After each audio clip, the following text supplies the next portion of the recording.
Sejam muito bem-vindos, episódio 65, estamos caminhando, né? Semana a semana, sempre aqui com vocês, trazendo um tema inovador, diferente, sempre algo que realmente envolve aí o ambiente da terapia intensiva. E hoje a gente vai para essa parte de auditoria dentro da UTI, mas vai ter história, vai ter muita coisa envolvida hoje, porque a nossa convidada, além de ser muito especial, ela está com a gente já há muito tempo, né? E é um prazer estar com ela aqui hoje. Bom, então, susto ainda. Bom, então queria agradecer a doutora Abigail Arantes por ter aceitado o convite. Ela, assim como eu, foi formada pela Universidade Estadual de Londrina, fez a mesma residência em pediatria, atuando hoje de maneira contínua aí na área de terapia intensiva pediátrica, de medicina intensiva pediátrica, e com especializações, né, em gestão empresarial, gestão de saúde, né, também na medicina do trabalho e em perícia médica. Então, a nossa ideia hoje é tentar abordar um pouco desses assuntos, não só dentro do ambiente de terapia intensiva pediátrica, mas de modo geral, né, que envolve aí o atendimento hospitalar. Então, fica aqui o meu agradecimento por ter aceitado o convite.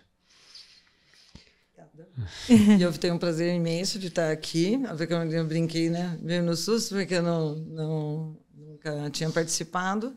Mas eu gosto, eu tenho bastante prazer em estar com pessoas que estão fazendo coisas que têm prazer e trazendo novidades, que está buscando fazer algo diferente dentro do mundo que normalmente a gente vive. E eu acho isso muito legal mesmo, e deve ser muito prazeroso, eu imagino, para vocês. Então, para mim é um prazer estar aqui, que eu acho que vai ser uma conversa bem formal. Histórias mesmo. Histórias. Né? Porque só de ser convidada para vir aqui já tive que buscar na memória tanta coisa que geralmente a gente não pensa, né? Você vai tocando a vida, vai fazendo, mas você não para pensar na sequência de eventos que aconteceu na tua vida. E isso foi já uma coisa bem legal. Que legal. De você parar para pensar, né? Porque você parar para pensar na tua história, em tudo que você viveu, e ainda que, né, a gente estava falando, um período que foi bem desafiador, né, nos últimos 35 anos, com ter toda uma história desde política, a mudança da Constituição. Então, assim, tudo isso trouxe... Eu parei para pensar, falei, nossa, eu vivi um período realmente gratificante e com mudanças o tempo inteiro. E a gente normalmente não para pensar nisso. E aí, Abigail, assim, eu acho que é sempre interessante, a gente acaba usando até como se fosse um tronco comum para todas essas conversas, né? Eu tenho o prazer de trabalhar com você já há tantos anos, até como colega de escala de plantão, sempre vendas chegando correndo de um lugar, indo correndo para outro, né? Porque sempre com múltiplas funções. Mas para quem não conhece ainda com detalhes, queria perguntar se você pode falar um pouquinho da sua trajetória profissional, da graduação até onde você está hoje. Eu vim para Londrina em janeiro de 1982, eu morava no interior de São Paulo, então já foi uma mudança bem diferente. Aí eu fiz 6 anos da faculdade, e os 2 últimos anos, aí eu formei em 87, dezembro, fiz os 2 anos de residência e comecei a trabalhar em 1990. Esse período era um período mais parecido com o anterior, da década anterior. Mas, a partir daí, com a Constituição de 88, muitas coisas começaram a mudar. Então, foram implantados novos serviços e, inclusive, eu participei, junto com vários outros colegas, da implantação das UTIs. Né? Inicialmente, teve a UTI neonatal do Hospital Universitário, do HU. Posteriormente, teve 2 pediatras que fizeram especialização na Paulista, a doutora Rosana Shimoto e o doutor Maurílio. Cada um foi para o hospital, Santa Casa e o Hospital Evangélico. E foram formados esses grupos. Esses grupos, a partir de então, veio a UTI neonatal, a UTI pediátrica do HU, que é onde a gente trabalha até hoje, né? Eu completei 30 anos, março desse ano, 30 anos de UTI pediátrica. E, junto com isso, houve várias mudanças. Eu comecei, por exemplo, trabalhando em pronto-socorro, que na época era um trabalho que era, vamos dizer assim, o que tinha, né? Você trabalhava em consultório, pronto-socorro, estava Zona Norte, começando, que tinha começado, acho que começou em 88 também, e com as mudanças todas que tiveram com a Constituição, começaram os eventos de investir em saúde. Foi a ampliação de postos de saúde que eu comecei a trabalhar. Posteriormente, em 92, teve a construção, nesse período, construção da maternidade municipal de Londrina. Eu trabalhava no posto, me candidatei, obviamente, a ir para lá. Porque geralmente eram os pediatras mais novos que gostavam de ter de enfrentar essas coisas mais complexas, né? As salas de parto, você não sabe como é que nasce a cesárea, parto normal. A da UTI é a mesma coisa, você tem que ter uma afinidade com esse tipo de atividade. Então aí eu fui fazendo cursos, as minhas pós-graduação, porque eu sempre fui uma curiosa e sempre uma insatisfeita.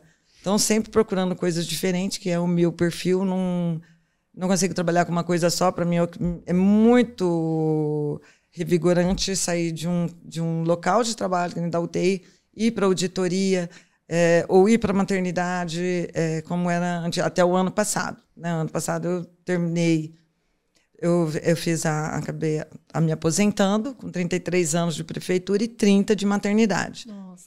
Então, e foi um processo difícil para mim, foram mais ou menos uns 3 a 4 anos pensando, aposenta, não aposenta, até que eu aposentei. Você chega numa idade também, você não dá conta mais de abarcar tanta atividade. Então, com isso, eu fui fazendo as pós-graduações, as oportunidades foram aparecendo, por isso eu peguei um terreno fértil de mudanças, de implantações de novos serviços. E a auditoria, que também aconteceu numa dessas pós-graduação, alguém olhou para a minha pessoa e falou, nossa, mas você tem todo o perfil de um auditor. Eu falei, mas eu nem imaginava isso. Fui convidada para ir para a auditoria do SUS, na época, e justamente para trabalhar, justamente com a minha experiência em UTI, fui convidada para ir, com minha carga horária mesmo da prefeitura. Inicialmente, na 12 horas, metade, né? Era 20 horas, 10 horas. E para trabalhar dentro das UTIs, que era fazer auditoria intra-hospitalar, avaliando as internações hospitalares, as UTIs mesmo. Então, eu passava praticamente todos os dias vendo todas as UTIs, neonatal, a pediátrica, tudo, fazendo auditoria, que era, na realidade, é mais um monitoramento, né, do que está acontecendo, se está de acordo com as regras. Tanto o SUS tem a sua legislação bem própria a respeito de liberação, de pagamento dos procedimentos, tem protocolos também. E, posteriormente, eu acabei indo para a saúde suplementar também, fazendo a mesma coisa. Então, no mesmo período, eu trabalhava na maternidade, trabalhava na UTI e fazia auditoria, tanto pelo SUS quanto pela saúde suplementar, de uma operadora de saúde, fazendo mais ou menos a mesma coisa, visitando os hospitais e indo em loco nas UTIs e observar o que estava acontecendo. Então, foi um desafio imenso, não foi fácil na época. A chefe que eu tinha na época, que tinha me convidado para ir, que achava que eu tinha esse perfil, comprou muitas brigas por conta disso, mas ela sabia que isso ia acontecer, né? Não tinha como, não. Mas, ao mesmo tempo, assim, para mim é muito salutar. Você trabalhar com o justo, com o técnico, né? Eu sou muito pragmática, uma pessoa técnica, adoro trabalhar com os protocolos. Hoje eu tenho que estudar o tempo inteiro, todas as novidades, justamente por causa da auditoria médica. Então, assim, eu passei esses últimos 35 anos fazendo todo esse tipo de trabalho. Por consequência, acabou que eu também me envolvi com uma parte jurídica, tanto no SUS como em operadora, né, de saúde, que eu trabalho, também como assistente técnico, auxiliando a parte técnica médica, todo o trabalho jurídico, hoje, inclusive, com ouvidoria, junto à ANS. Então, assim, o tempo todo você está mudando. Né? Você vai acrescentando coisas. E como eu sou uma curiosa, então, para mim, é muito natural esse processo. Você acaba, você mesmo, criando processos de trabalho sem querer. Né? Para você mesma e para os outros também. Porque a legislação vai mudando. E difícil, né? Eu acho que é uma especialidade muito difícil, porque é o técnico e a parte de legislação não é uma coisa fácil. Não, porque você tem que juntar as duas coisas, porque o técnico, toda a parte de legislação, diretriz, você tem que ter a interpretação do procedimento médico, daquilo, né? Se é compatível ou não, aquilo está certo ou não. E hoje a gente trabalha também com terceira opinião, que é uma outra situação que também foi sendo acrescentada pela ANS. Olha só. Então, você vai... Assim, não tem parada. As coisas você não fica fazendo a vida inteira a mesma coisa. É o tempo inteiro estudando e essa coisa vai crescendo mesmo. E uma coisa interessante que você comenta, amiga, foi exatamente ter participado, né, desse movimento de criação das UTIs, né? E eu sempre, assim, eu já me considero que vim numa era privilegiada, porque a gente já tinha as UTIs, né? Mas eu fico pensando assim, como era trabalhar em um momento assim, em que não existiam ainda as UTIs pediátricas, mas as crianças graves já existiam, em que não existia o pronto atendimento infantil. Então, assim, normalmente Londrina, que já era uma cidade grande, tinha 1 ou 2 locais para atendimento de crianças. Então, como que era fazer um plantão desse, onde você tinha que atender uma demanda grande, sem uma retaguarda de UTI pediátrica? Por exemplo, vamos falar do pronto-socorro. Existia o Zona Norte, tinha o pronto-socorro do HU, e intercalava naquela época o pronto-socorro do atendimento em Evangélico Santa Casa. E no HU, quando eu saí, ainda era mais tranquilo, porque você tinha uma estrutura dentro da pediatria, e até mesmo dentro da MI, dentro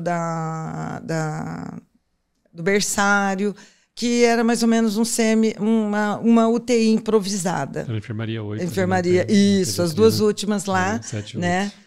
Principalmente a última lá.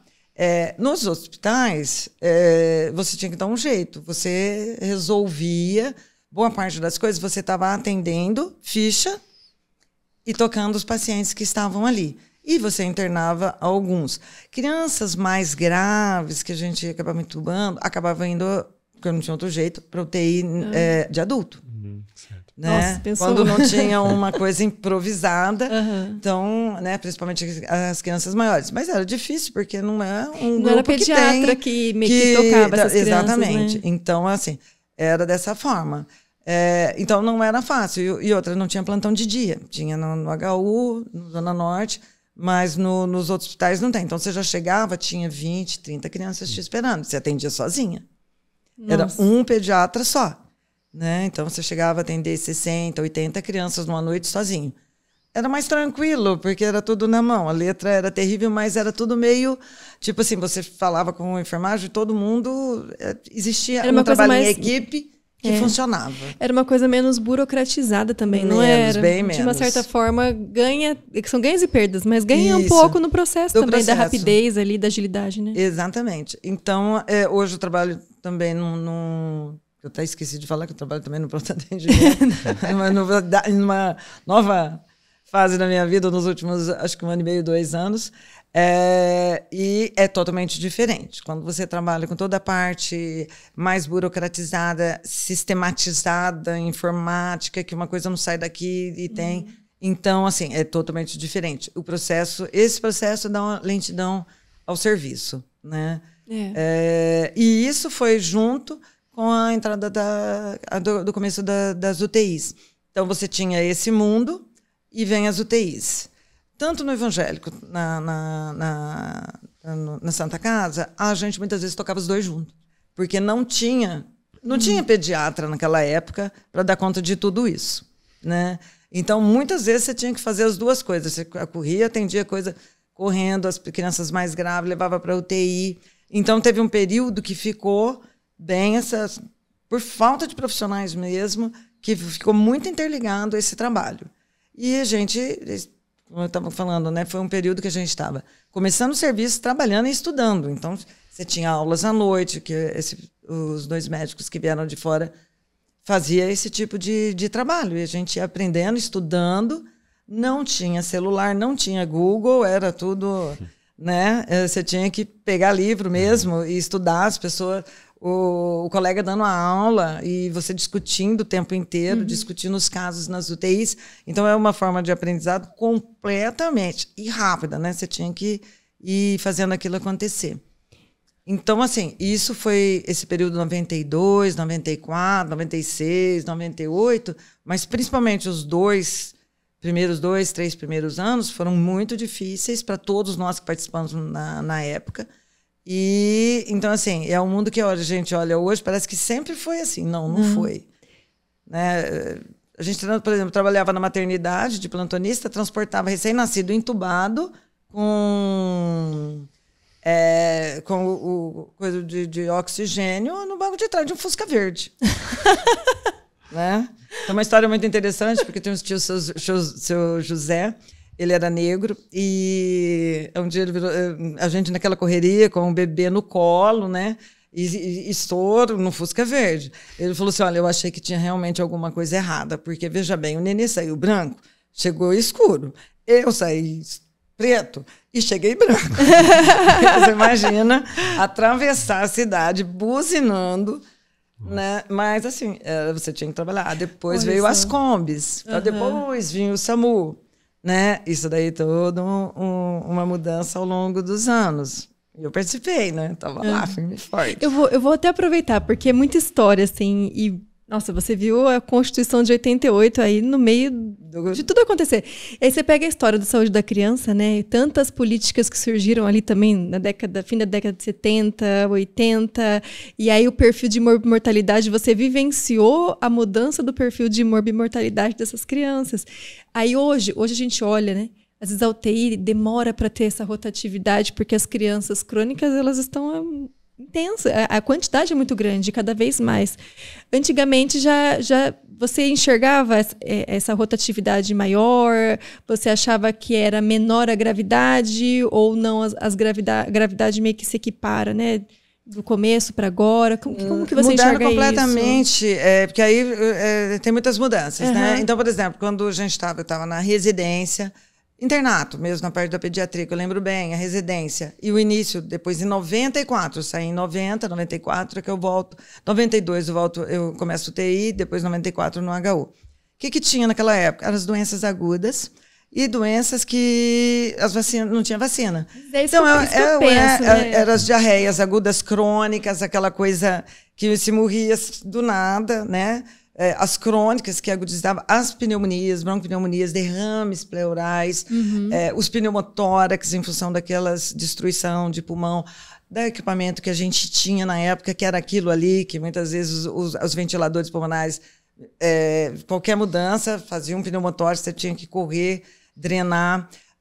As meningites, né? Nossa, veja, a meningite a gente ficava, né? quebrando a cabeça. Meningococo é pneumococo. Então, assim... aí vem as vacinas e isso muda, né? Aos poucos vai mudando. Conforme você tem a melhora até mesmo da parte sanitária, né? A gente trabalhava o tempo inteiro com as lombrigas. Isso era a coisa mais normal do mundo, em pronto-socorro e os bolos né? Enfermaria. E nas UTIs também. Aquelas diarreias que você não sabia o que fazer. Não existiam os leites, não existiam esses NPPs elaboradas, igual tem hoje, nutrição enteral. Então, assim, você batia frango, fazia frango, era leite de carne de frango. Né? Então, assim, tudo isso... As meningites, eu peguei 2 epidemias de meningo, né? As 2 que você vê as crianças perdendo dedos, partes né? Por causa da necrose que faz. Isso praticamente a gente faz quantos anos que a gente não vê isso? Pois é. Né? Então, assim, o evento da parte sanitária, a vacinação, foi mudando todo esse perfil. E uma coisa que sempre me chamou bastante atenção é que desde quando eu comecei UTI na Santa Casa, a gente quando começa a trabalhar e trabalhar nesse mundo, você acha que salvar a vida é tudo que você precisa fazer. E aí você começa a ter um processo de ver aquilo que você salva e ver que a coisa não é bem assim. Né? É por isso que eu falo que os protocolos eles ajudam bastante a gente em poder de decisão, de ver algumas coisas, porque hoje boa parte do que nós temos... Então, toda essa parte de doenças agudas resolvidas por vacinas, mudança na parte sanitária da cidade, da região, do estado, começa a aparecer outras. E aí, a sensação que eu tive é que quem eram os causadores éramos nós. Porque você pensava tanto em salvar, e fazer reanimar, e reanimar uma vez, 2 vezes, quantas vezes precisasse. Aí você começa a ver sair as paralisias cerebrais graves, crianças que não engolem saliva, totalmente dependente de respirador, seja por questões pulmonares, ou outras por complicações. Então, isso é uma coisa que, naquela época, já me chamava a atenção e que a gente vivencia isso até hoje. Né? Essa mudança que hoje a gente praticamente vive dentro da UTI com essas doenças crônicas ou por anóxia, por vários motivos, acidentes, né? Então foi uma mudança radical. E até mesmo os acidentes, isso é uma outra coisa que chama atenção, porque antigamente chegava julho e dezembro, janeiro, a gente tinha muita criança grave, seja por acidente de carro, ou fosse porque caiu do telhado, caiu do poste, caiu dentro do banheiro, tanque, bateu a cabeça, o tanque, né, a síndrome do tanque. Nossa, então, assim, tudo isso foi mudando, porque a gente sempre tinha uma síndrome do tanque que virou em cima o tórax, abdômen, pessoal da cirurgia infantil. E lá vamos nós com o doutor Fernando Costa, doutor Machado, doutora Aides, né, doutor Silvio. Nossa, lembrar todos os... Né, que era o mundo que a gente vivenciava, né? Então, isso daí foi mudando bastante. E hoje a gente trabalha ainda com algumas doenças, que nem a gente trabalha com os vírus, que a gente estava vendo, eu estava vendo o vírus essencial, está batendo né, com o maior... E são doenças que não tem vacina. Sim. Então, elas persistem, elas continuam. Daí, complicações, como as pneumonias, os derrames pleurais, ainda persistem, mas mais como uma forma de complicação e não como uma coisa primária, igual era antes. Os acidentes, hoje, eles são diferentes. Né? Esses acidentes que eram tão comuns, era perfeito o mundo, porque a gente tinha idade escolar, o período escolar, você tinha um tipo de criança, ou de acidente, chegava nas férias, bicicleta mesmo, assim, nossa, de perder o controle. Hoje, quantos acidentes de bicicleta a gente tem? Raramente a gente tem, né? Hoje, e outra coisa que também mudou, a questão dos queimados, que era uma coisa que não me lembro na época da gente ter tanto acidente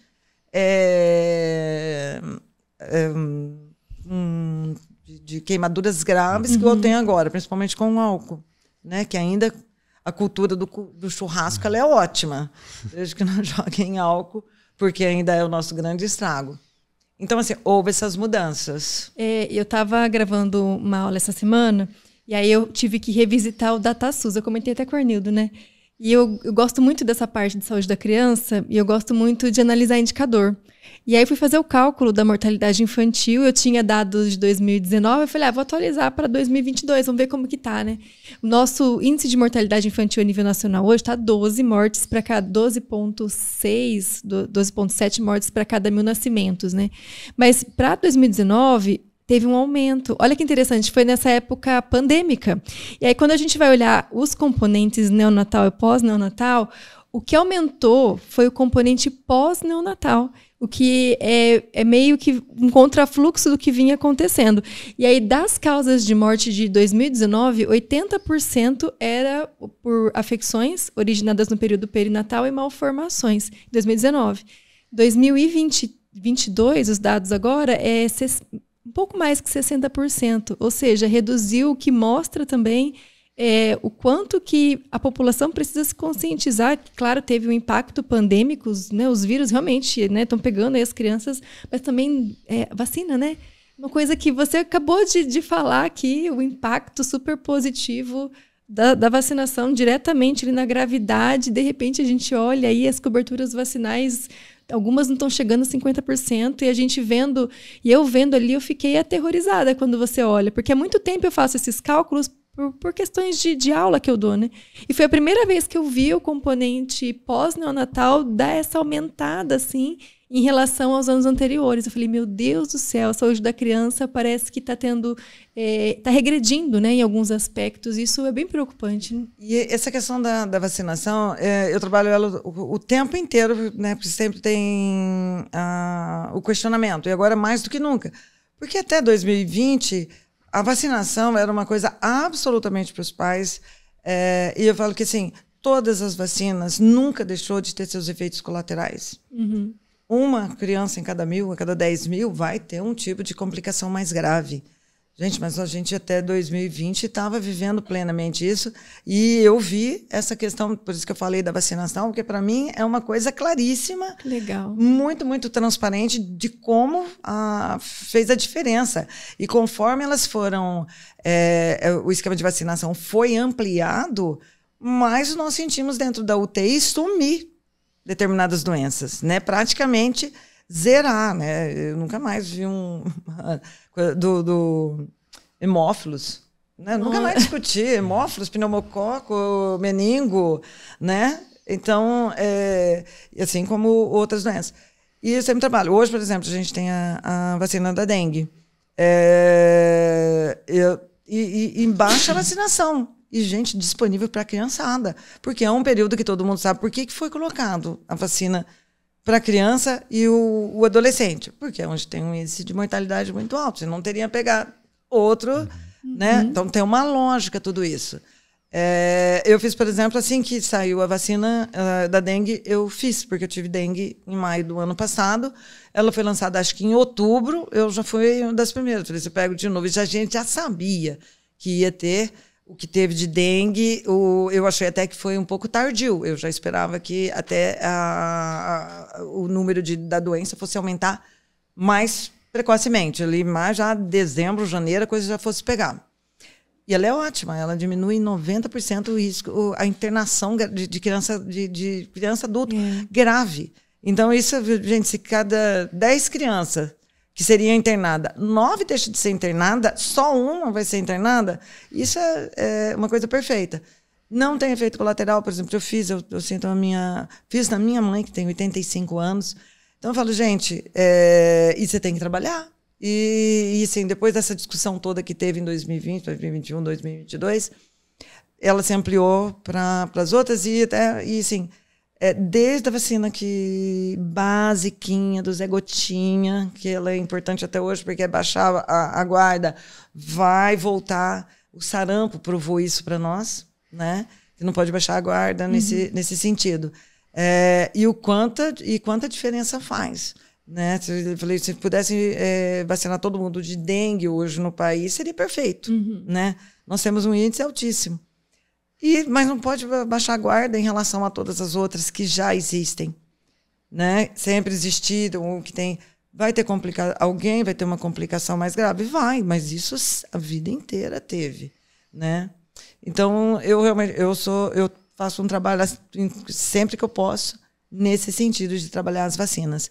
Porque eu sei a importância disso, principalmente de quem viveu esse período de UTI nos últimos 33 anos.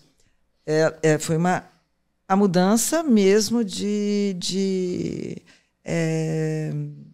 doenças que a gente tratava antes e que trata hoje. E esses pontos que você comenta, Abigail, eles são bem importantes e fazem parte, né, mesmo da própria história da UTI pediátrica, né? E você falou assim, alguns pontos que tem bastante paralelo com o que a gente vê na literatura, né? A UTI pediátrica realmente ela é mais jovem, né?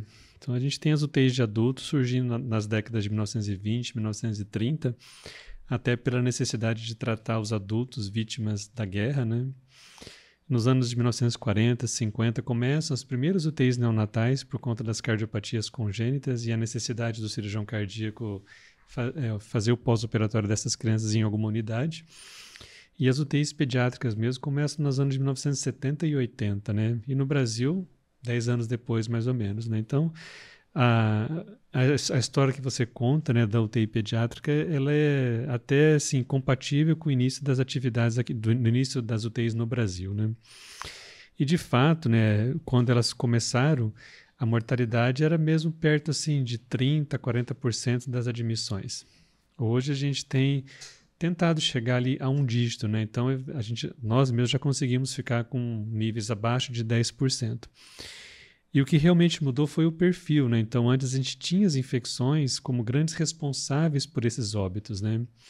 E aí, por tudo isso que vocês comentaram, né, sobre a vacinação, o óbito, a letalidade das infecções reduziu drasticamente. Por outro lado, vieram, então, os sobreviventes, né? Então, realmente, hoje, no caso da nossa UTI, por exemplo, em torno de 60% das crianças que são admitidas, elas têm uma condição crônica complexa, elas já têm uma doença crônica de base. E ao mesmo tempo em que passou realmente a admissão de maior número de crianças vítimas de trauma, né?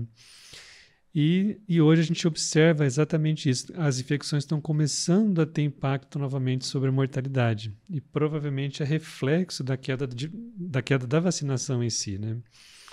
Muitos justificam que foi por conta do isolamento, né? Então teve a restrição, as pessoas passaram a ficar mais tempo em casa. Então taxas de vacinação que antes chegavam perto dos 80%, 85%, caíram para 40%, 45%.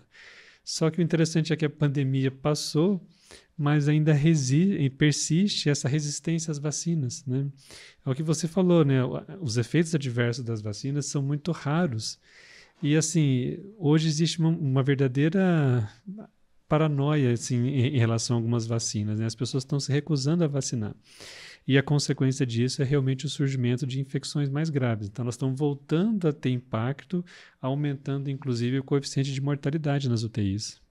E uma coisa que me preocupa bastante, porque também eu vivi isso, a questão, por exemplo, a gente tinha, em 80, um tipo de investigação de ultrassom, uma tomografia, você trabalhava o tempo inteiro com a parte clínica e com os exames básicos que existem até hoje.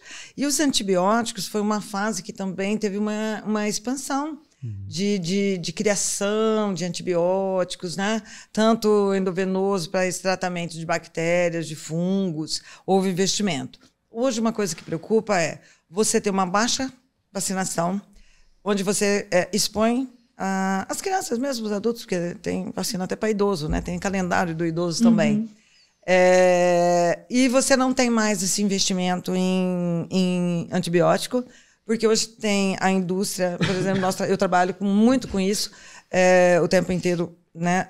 Os imunobiológicos para câncer, para doenças crônicas. Eu falei que a continuar desse jeito não sei como que será, porque hoje o nosso arsenal de antibióticos, em vez de ampliar, ele diminuiu por conta das bactérias multiresistentes, isso tanto ambulatorialmente como intra-hospitalar. Aí você tem uma baixa vacinação de um lado, que você tem os quadros virais levando as infecções bacterianas, você tem um baixo investimento hoje em novos antibióticos, alto investimento naquilo que é muito rentável para a indústria, que são os imunobiológicos. Você não vai morrer de câncer, mas vai morrer com a bactéria. Entendeu? Porque se você não tem esse investimento, essa ampliação, que é uma coisa que eu vi crescer e que eu vi parar.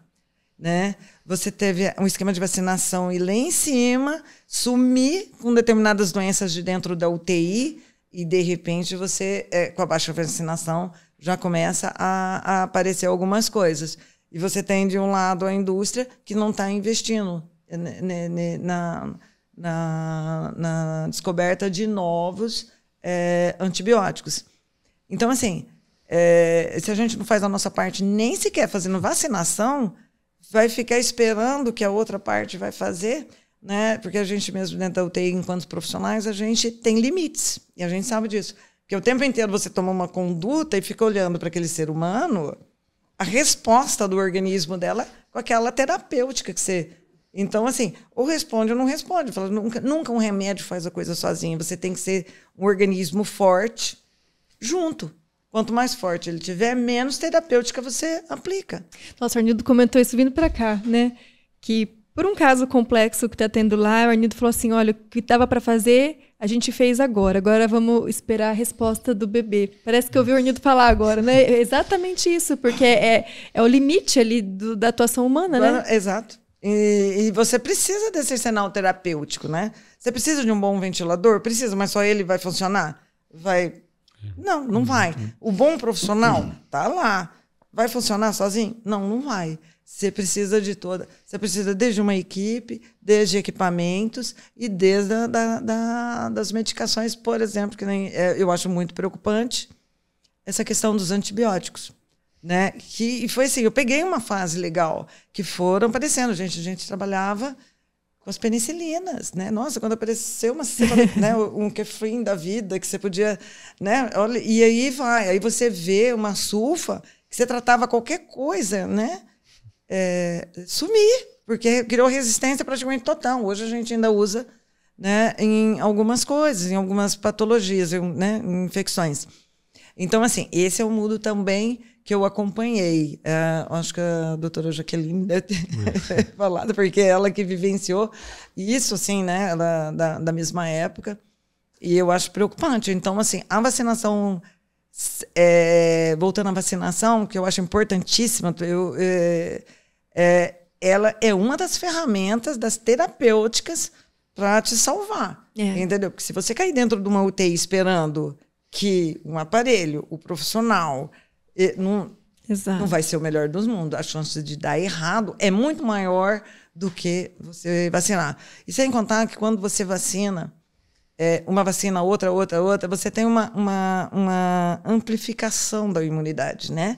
Você não vacina e tem só a resposta É uma imunidade de rebanho, né? Exatamente. Você fortalece a tua imunidade como um todo. Coletiva.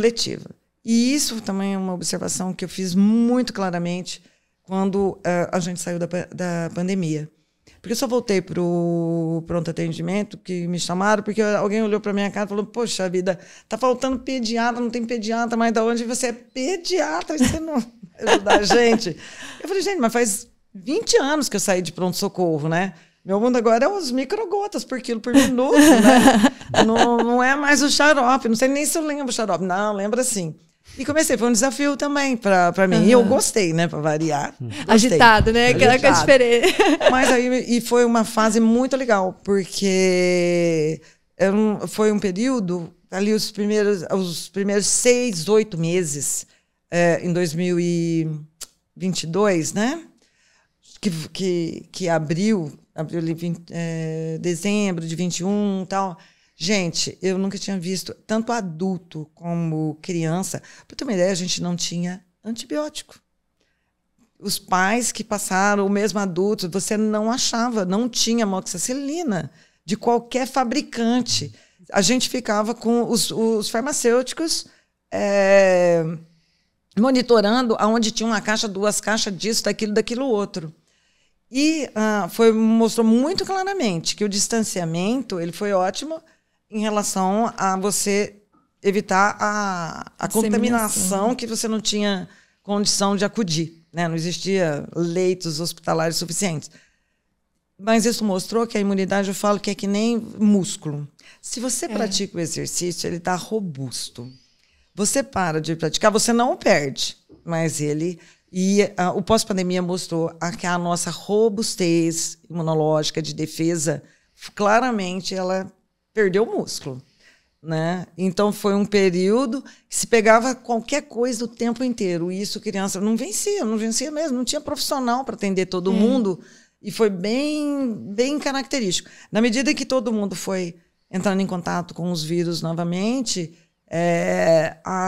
se reorganizou essa imunidade. Eu não sei como a doutora Jaqueline falaria sobre isso, mas assim foi muito claro na prática, trabalhando ali, vendo isso acontecer. Então, assim, essa questão foi bem interessante. e você não ter, voltando ao arsenal de terapêutica, de antibiótico, né? Aí faltou, porque faltou acho que no mundo inteiro.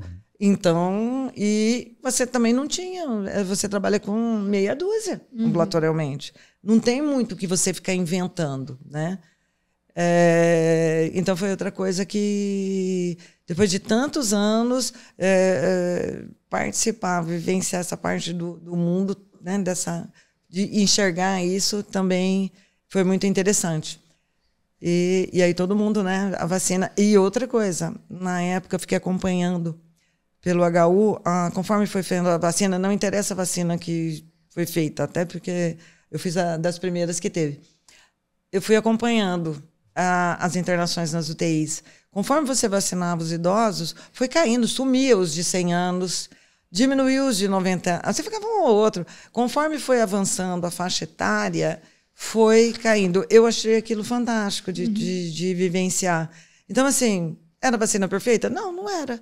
Mas fez uma diferença imensa. Funcionou, né? Funcionou, né? E isso eu vi de perto, porque eu chegava no plantão, fazia as evoluções, se tinha tempo, eu entrava por curiosidade, porque eu sou uma curiosa mor, né? Ficava lá, vou acompanhar isso, como que é. E foi muito legal acompanhar. Então, novamente, a história da vacina, né? Da robustez muscular da nossa imunologia de defesa, né? E independente dela, se ela é o 100% eficaz nisso e aquilo, ou se ela tem como a da gripe, né? A gripe a gente tem que vacinar todo ano, todo ano, e vai fazendo. Ela não tem 80%, 90%, 100% de eficácia, mas ela te dá tudo isso. E assim, eu vivi essa parte, assim, por isso que eu falo que foi um terreno muito fértil de vivência, o que eu vivenciei, né? Assim, eu vi mais alguns.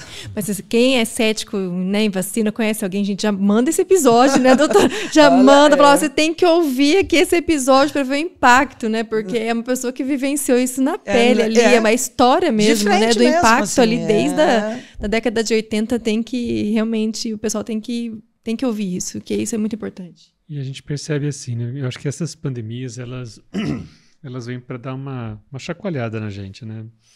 De fato, grandes evoluções e revoluções acontecem após os períodos pandêmicos, né? Então, em 2009, quando a gente teve a pandemia pela influenza, foi a mesma coisa, né? O que fez controlar a pandemia, tirando ela de uma classificação 6, para um ano depois cair para a classificação 2, foi a vacina contra a influenza, né? E assim é também em relação ao Covid, né? Como você mesmo disse, conforme foi ampliando o calendário vacinal, as hospitalizações e a mortalidade foi caindo também. E particularmente nessa pandemia de 2019 lá fora, 2020 aqui na verdade, né? A gente viveu uma era que, além de faltar antibiótico, além de faltar analgésicos, sedativos, faltavam leitos também, né? Felizmente não foi muito a nossa desvantagem, né? A pediatria até que conseguiu ainda ficar bem acomodada, né? Porque o volume de pacientes que internavam de adultos era muito maior. Mas eu me lembro, por exemplo, no HU, de chegar a ter 60 pacientes em ventilação mecânica fora da UTI, né? Dentro do pronto-socorro. Então isso trouxe à tona um dos conceitos que mais se fala, né? Não só no SUS, mas na saúde suplementar, que é a necessidade não apenas de se criar leitos, mas permitir a rotatividade do leito. Tanto é que um dos pontos que a gente sempre fala assim, é disponibilizar o acesso à população, né? Então, aquele indivíduo, criança, adulto, recém-nascido que precisa de UTI, ter chance de chegar a um leito de UTI. E aí volta aquela questão, né?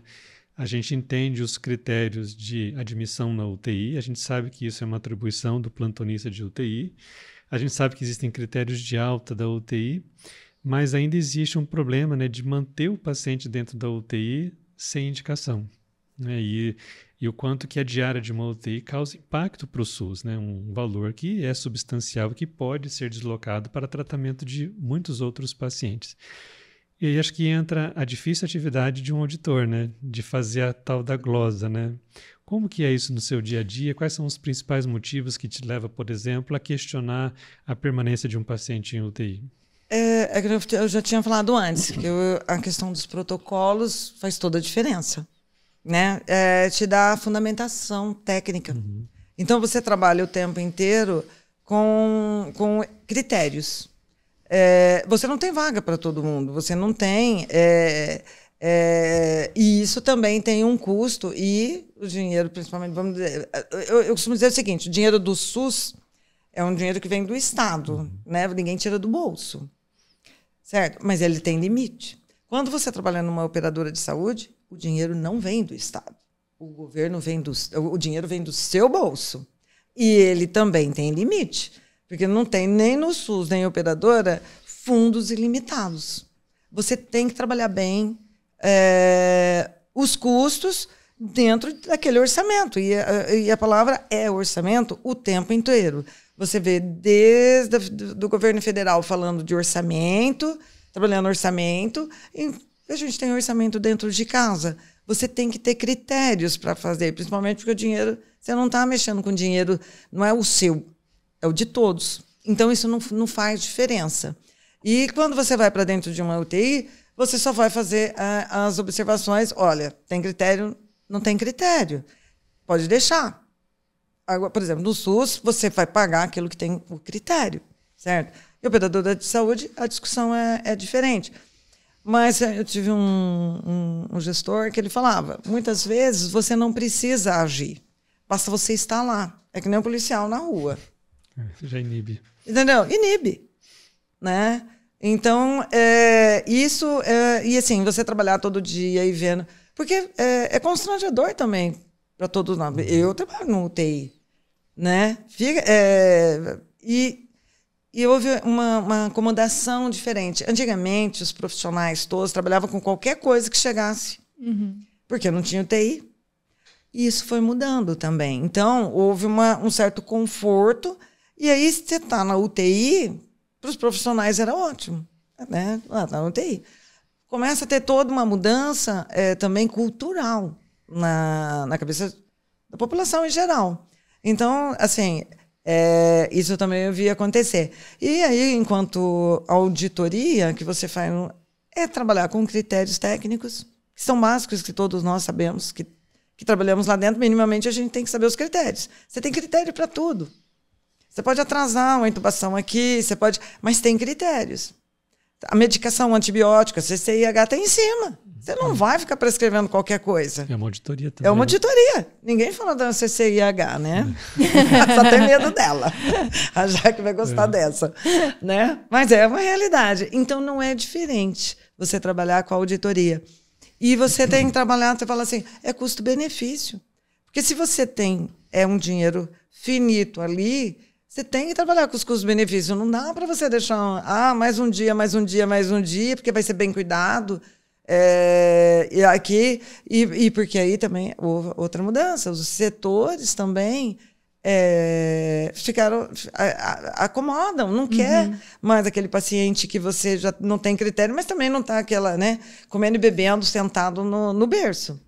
Né? Então, tudo isso eu vi mudar também.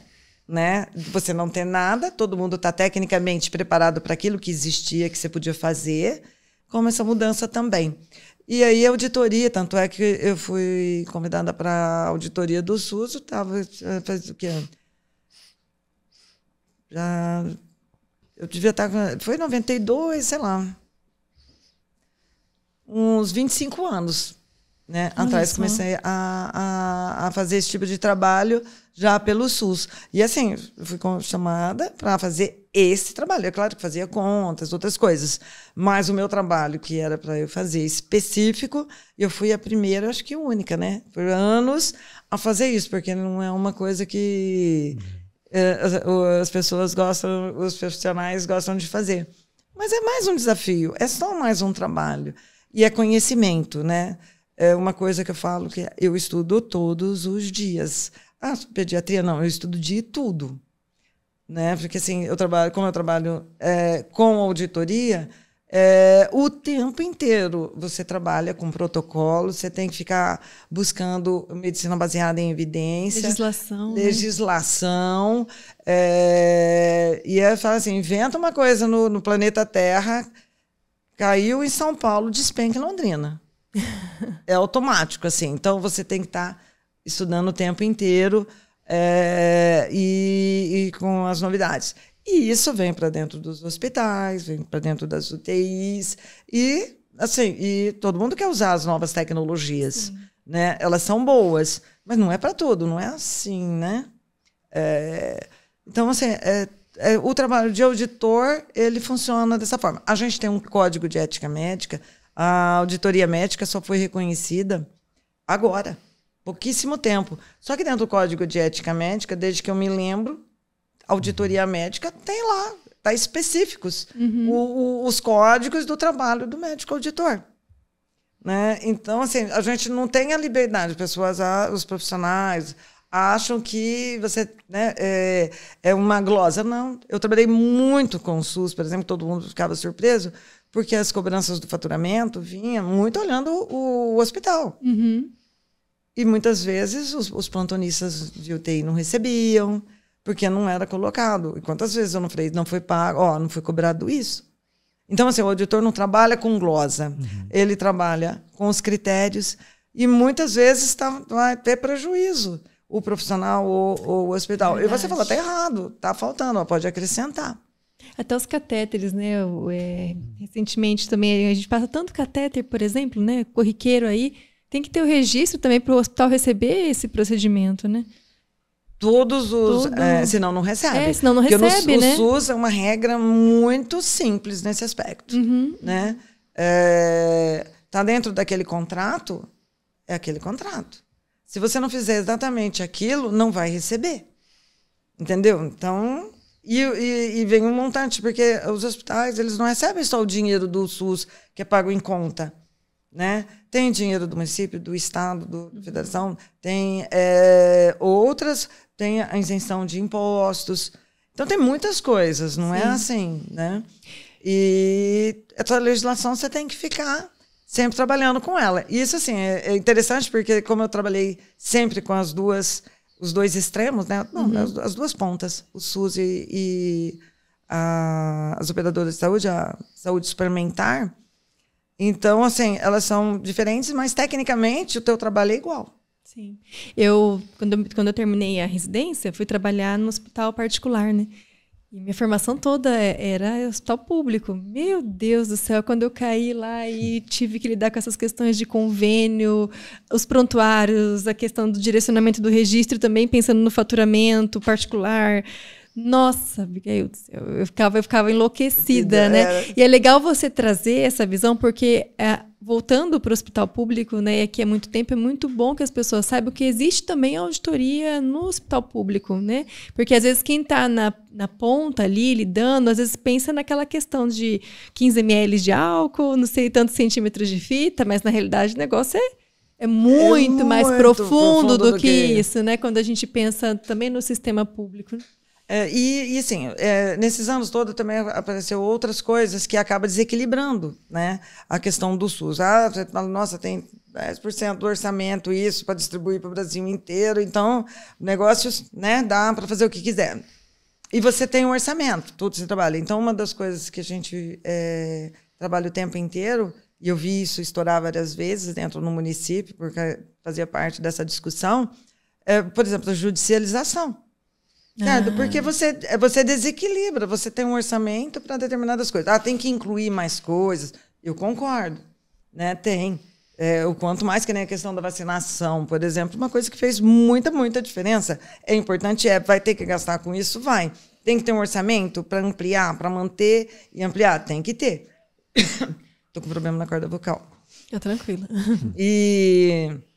Então, assim, quando você tem determinadas ações, desequilibra aquilo. Você aperta...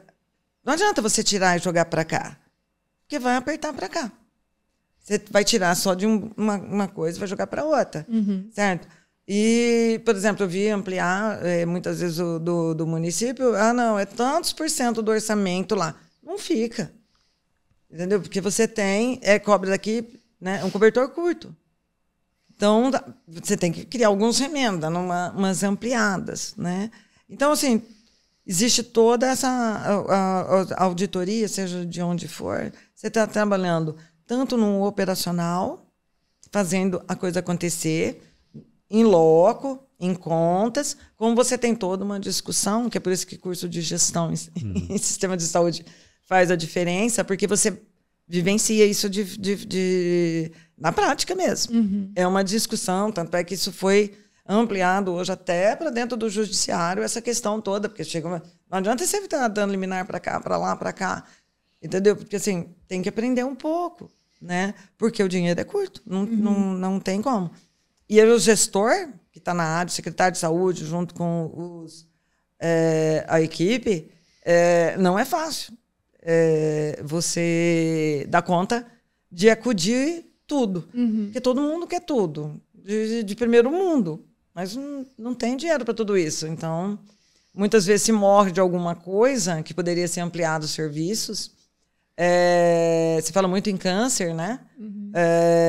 Que poderia você ter diagnóstico mais precoce, tratamento mais precoce, e com uma evolução e cura de forma efetiva, mas muitas vezes o dinheiro está saindo para o outro lado, de outra forma, né? E que você não tem como segurar, mas você tem que continuar fazendo aqui e ampliar o serviço.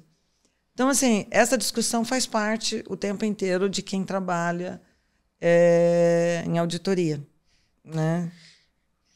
E essa parte da judicialização, que a gente vê assim que é algo que tem sido muito falado hoje em dia, né? Acho que até cresceram, né, as solicitações de judicialização. A gente vê isso acontecendo com determinados procedimentos, né, principalmente cirurgias que envolvem o uso de materiais de alto custo. E a gente vê também para determinados tratamentos, né, que são tratamentos assim de elevadíssimo custo, né?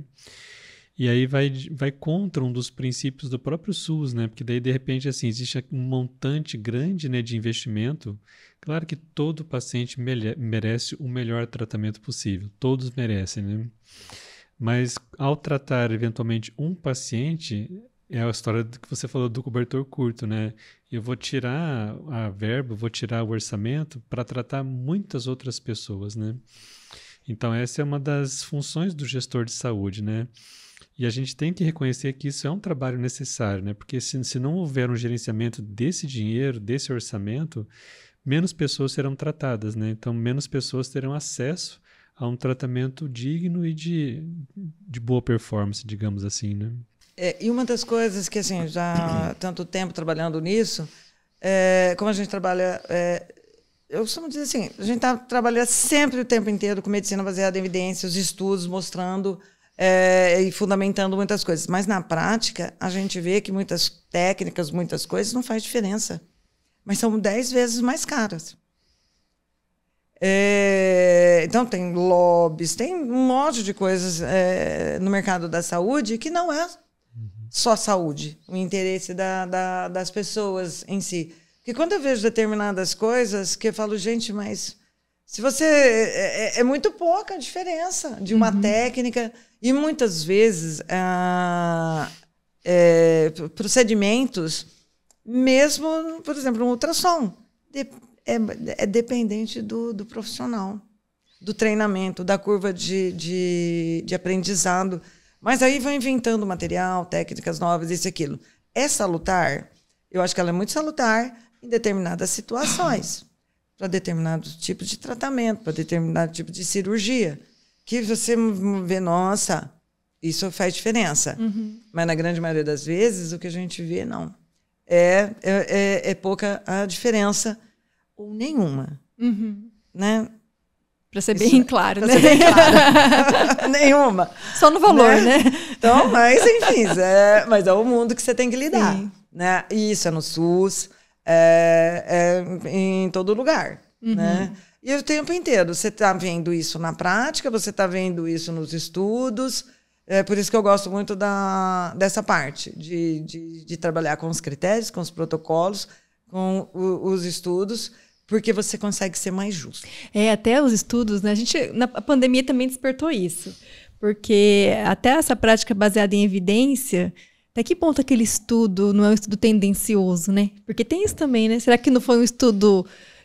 encomendado para validação de alguma coisa específica, porque a gente sabe quando vai para esse meio científico que até não é pode ter um layout bonito, artigo, né, tá? Mas a hora que você vai no método, assim, aí você vai entender, às vezes, quem patrocinou, quem patrocinou não, é quem financiou aquela pesquisa, algumas coisas também vão cair na ficha, né? A gente vai entendendo algumas coisas. Eu vou falar uma coisa que, assim, é chocante, mas eu costumo dizer que se você procurar por um estudo para validar a tua ação, aquilo que você quer, você vai achar até que cocô de galinha no umbigo do recém-nascido é ótimo para tratar a infecção.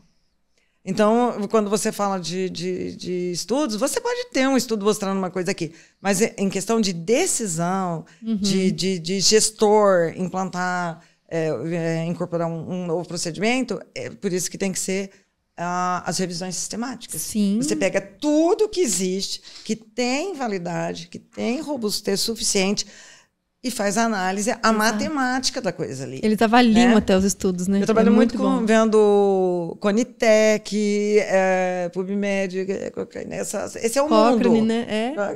Não tem como você sair, né? Porque às vezes você quer uma coisa rápida, você já vai buscar coisas mais rápidas também. Então, assim, essa Google.com. E assim, não adianta. Isso é real. Eu falo que tem trabalho para tudo. O que você quiser provar, mostrar um trabalho, tem. Sim. Agora, quando você fala de uma revisão, né, sistemática, é outro mundo. Né? E a gente trabalha o tempo inteiro com isso. Tanto o Ministério da Saúde, né, hoje, veja bem, a Anvisa, ela existe, acho que de 99 para cá. É recente, né? É muito recente tudo isso, né? É verdade. Você tem a regulamentação das operadoras de saúde de 98. Olha só, 98 tem a regulamentação e a Anvisa só vem depois. Né? Você tem o SUS, da forma como ele é hoje, de 88, na realidade, de 89, 90, que a coisa começou a ser implantada. Né? Então, é tudo muito recente. E esse é o mundo que a gente tem que trabalhar. E assim, é muito legal, porque eu saio da UTI, vou para a auditoria, ia para a maternidade, saía... Passa né? por tudo, Passa né? por tudo, né? E isso é um mundo que eu gosto, porque você está o tempo inteiro, tem que usar o cérebro. Não sei como é, se cabe Alzheimer aqui, porque depois que a Margaret Thatcher teve, né? Uma sumidade, né? Mas eu gosto dessa coisa, a novidade, o desafio, estar estudando, ser justo. Eu acho que a gente trabalha muito pouco essa questão da humanidade. E eu falo que a humanidade não é dar tudo, não é fazer tudo. A humanidade está em ser justo. Justiça, né? E isso é uma prática o tempo inteiro, tanto em qualquer lugar que você trabalhe, você tem que ter esse olhar e esse cuidado.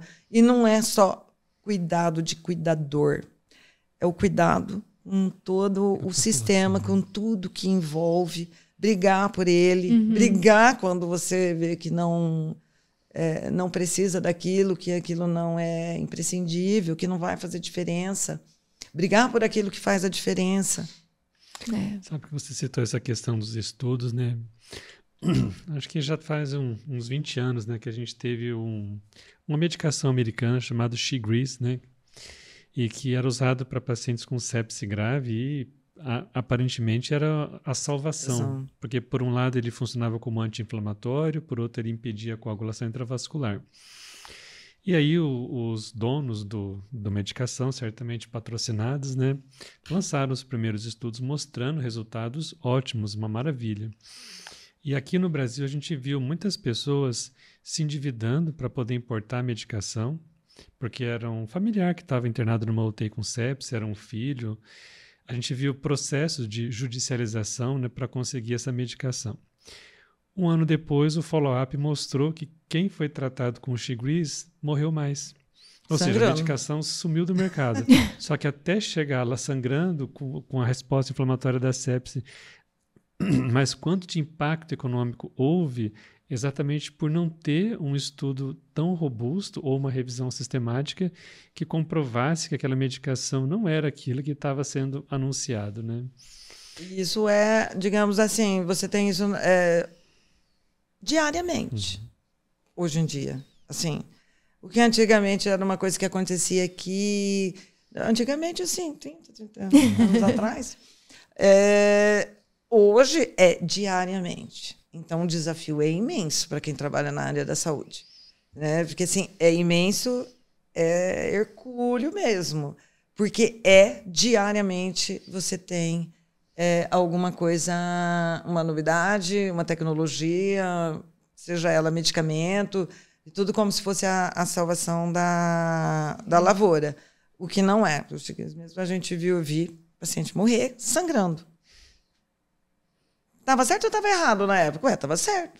Era o que tinha de evidência, né? Quantas coisas a gente não trabalhou? Eu trabalhei com muitas coisas que era protocolo, mudou radicalmente. E demorava antigamente. Hoje você tem os estudos científicos já com uma certa rapidez, te mostrando, olha, essa prática, né? Hoje ela está correta, está certa, mas aí passa um período, opa, não é tudo isso, não. Só que hoje é diariamente. Eu posso te afirmar, porque eu trabalho com isso, e eu sei que é uma coisa diária, todo momento tem uma coisa, uma medicação, e aí vem aquilo e passa. Né? Essa semana mesmo, semana passada, eu estava perguntando de um equipamento. Falei, gente, mas a gente já teve tanto problema.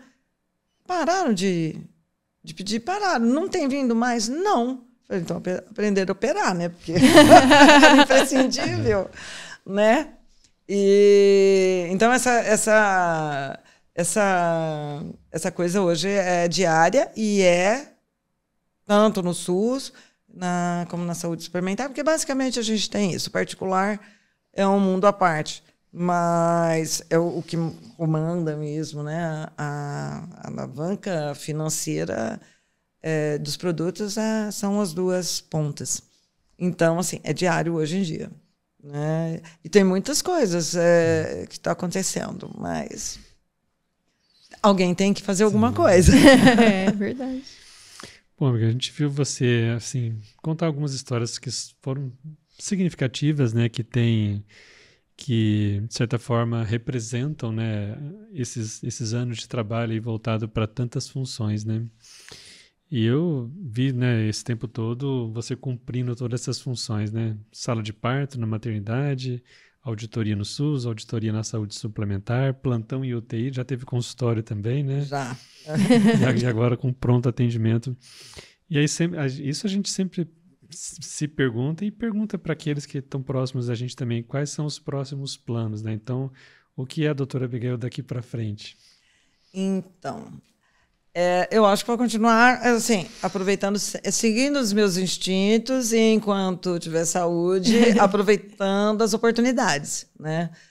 Para mim é difícil, por exemplo, porque eu tive que parar há 33 anos. Chegou uma hora que eu não tinha mais, sabe, o corre-corre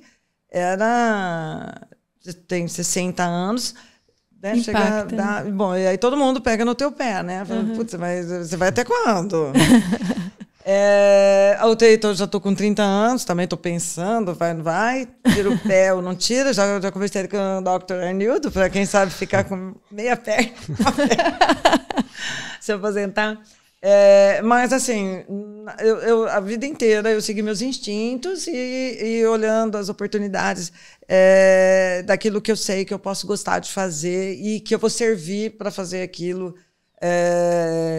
Então, assim... Na realidade, eu tô 60 anos, é diferente, porque quando eu tinha 25 que eu saí para trabalhar, você olhava 30 anos para frente, 35 anos. É um mundo que você faz os teus projetos, porque eu sempre fui pragmática, né? Eu sempre tive meus objetivos, metas para daqui 1 ano, 5 anos, 10 anos, 30 anos. Agora já não dá mais. Né? Porque daqui 10 eu estou com 70, daqui 20 eu estou com 80. Então, assim, nos próximos anos, digamos assim, pelo menos nos próximos 10 anos, eu espero estar bem saudável o suficiente para continuar fazendo esse tipo de coisa, né? Encarando os desafios, aproveitando as oportunidades que elas aparecerem. E é interessante porque, assim, não sei como é que a coisa acontece, elas sempre aparecem, né? É uma mudança daqui, uma coisa dali, e isso não tem como eu pensar ou agir de forma diferente. Vai ser uma coisa natural, eu sempre só faço aquilo que eu gosto, né? Então, assim, tudo que eu não tenho prazer, que não me dá prazer, eu vou escapando delas e vou ficando só onde... Então, isso torna a vida muito mais fácil, muito confortável, né? Por isso que para mim nunca foi nenhum drama ou esforço trabalhar tantas horas igual eu sempre trabalhei e muitas vezes com agitação cerebral, né? O tempo inteiro raciocinando uma coisa aqui, outra lá. Mas, assim, na medida do possível, eu vou seguir naturalmente conforme perceber que tenha saúde para fazer a coisa certa e justa. E ainda sobra tempo para pescar? Opa, tô indo pra Argentina.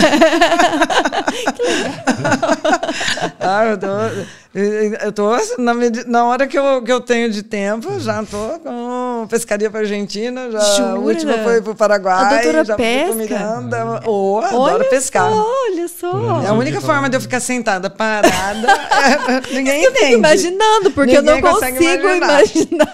Mas, assim... É uma coisa que eu faço desde criança, né? Então, eu morei em fazenda, né? No fundo lá da fazenda que eu morei, lá tinha... Não é nem da que eu morei, lá era numa outra... Na fase minha já de 9, 10 anos, até... Mesmo na faculdade. Voltava para lá, tinha um Rio Grande, né? Meu avô pescava, tinha barco, aprendi tudo. E consegue ficar parado esperando ali?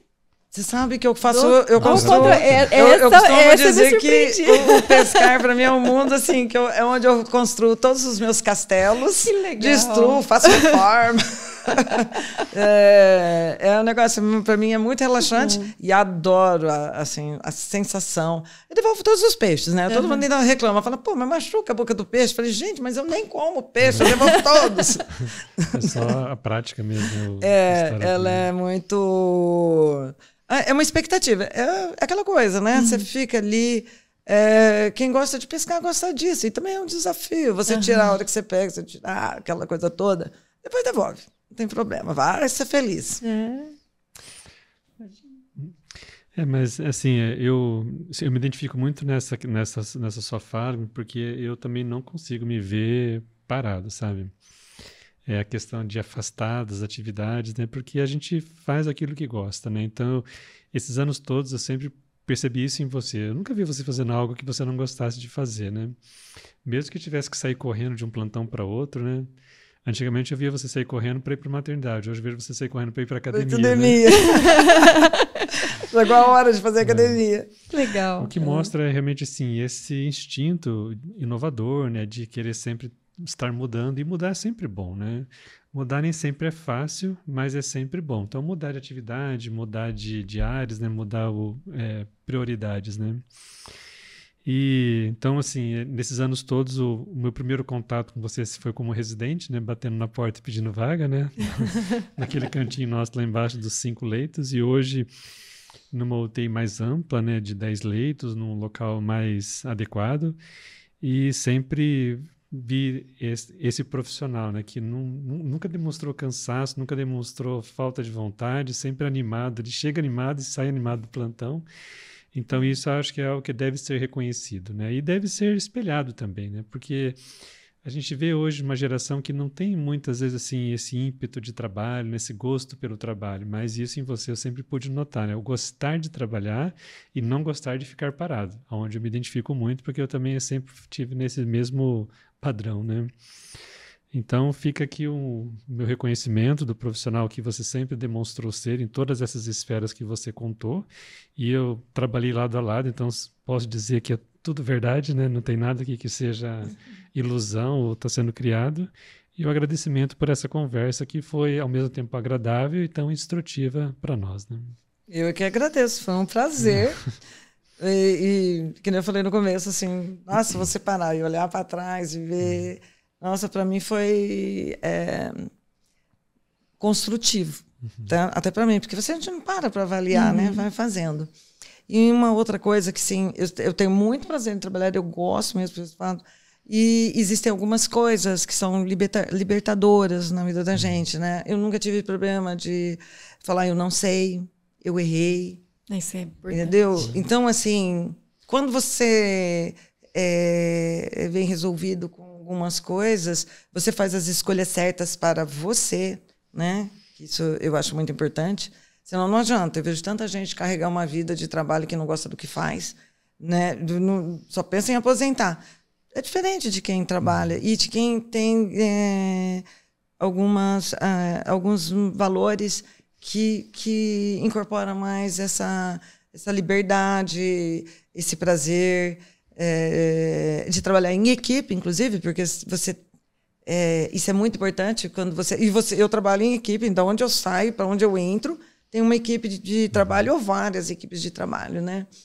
Então essas coisas assim, eu adoro trabalhar, ter essas coisas cada vez mais libertadoras, assim, sabe? Que sempre foi o que me facilitou, foi um facilitador muito importante na minha vida, ter esses valores, esses entendimentos, que aí você vai solta, leve. Leve. Eu adorei esse episódio, adorei conhecer um pouco da história, pelo olhar de quem vivenciou essa trajetória. Eu não imaginava tanta coisa, doutora. Acho que esse episódio, assim, realmente foi muito agradável. Não só por ser você, né? Porque tantos anos aí juntas, plantão, tivemos alguns também, mas a energia é muito boa. E essa paixão que você fala da profissão, eu vejo muito isso no Ardildo também, e às vezes o pessoal pergunta pra gente, nossa, mas vocês não param, eu fico inventando uma coisa. É porque a gente gosta, e quando a gente encontra alguém também que vê e se apaixona o tempo todo por alguma coisa nova e vai, encara, a gente pensa, a gente não é tão doido assim, né? E a gente ainda tem filhos, né? Eu fui uma mãe idosa, né? Tive com 36, 40 anos, minhas 2 filhas. Quer dizer, é claro que eu tive pessoas que me ajudaram apoio, muito, né? Mas você ainda tem essa vivência, você tem que ter tempo para eles, né? Até hoje, né? Porque as minhas 2 filhas, como uma tem 20 e outra 25, ainda estão em casa fazendo faculdade. Então, assim, até hoje você tem no dia a dia, quando criança, muito mais, que é o que vocês estão vivendo agora, né? Mas tudo é prazeroso, você toca tudo junto, não tem cansaço, é tudo... E vai, né? Vai no fluxo. Eu ainda sou uma mãe brava ainda, não fala de mim. Mas você sabe que quando a gente para, é estranho, dessa forma o ritmo é acelerado, né? Enfim, é o nosso jeito, não tem o certo e errado, é o nosso jeito. Aí quando a gente para, eu fico, meu Deus do céu, mas eu tô com vontade de fazer alguma coisa, eu vou ligar o computador, mas é instintivo, porque a gente gosta, né? E mesmo a cabeça, não dá pra gente fazer tal coisa e outra. E é realmente isso. E aí ver essa paixão em você, com essa energia, você falou cidade, mas não parece nunca, né? Que esses dias, né, fez aniversário, eu falei, meu Deus, mas é isso mesmo? A idade dela mesmo? Porque a energia é muito boa, e essa paixão pelo trabalho, a vontade de querer mais.